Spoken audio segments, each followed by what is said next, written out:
ajakis horta ma ahayn saaxiibkayga wuxuu ahaa walaalkay oon muddo badanna aan isla soo shaqaynaynin xididna waanu ahayn maasha allah marka maanta alxamdulilah tiisaa halkaas ku ekeed geeridiisa runtii wayna xanuunjisay laakiin geeridu waa xaq in mar walba la isxasuusiyo maasha allah muddo badan anagoo isla shaqaynay waxaan taariikhdiisa ka ogahay in uusan weligiisaba horta qof bini aadan uusan u gafin intaan wada shaqaynaynina macnaha horta dad markay isla joogaan way isku dhacaan marna waa adiga macnaha waa dad wada shaqayn ka dhaxaysaan ahayn maasha allah laakiin wax xumaan kala ah haba yaraatee ma uusan lahayn cabdi dadku wuu jeclaa dadku wuu soo dhoweynayay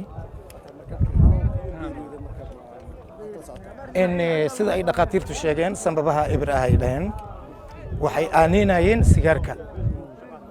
sigaarka ayuu badsaday saaxiibkii ayuu u badnaa marka wallow macnaha adiga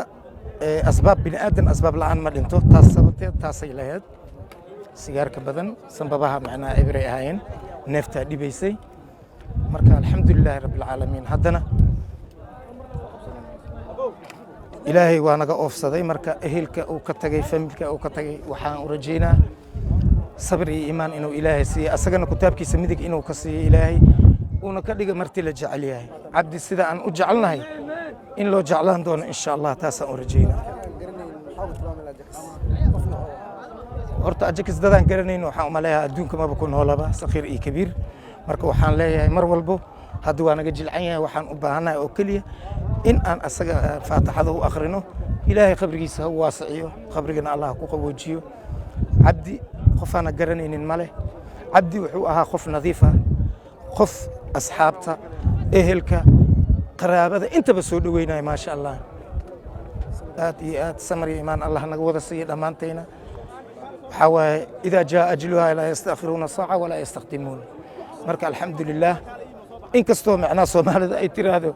geerida waxay ku fiican tahay qof aadan garanayn iyo geeljir marka markii lagu imaado adiga waxaa waa qaadanay saacaddiisa qofka saacad looguma daraayo alxamdulilah waa kaasaa cabdi maanta maalintiisii ahayd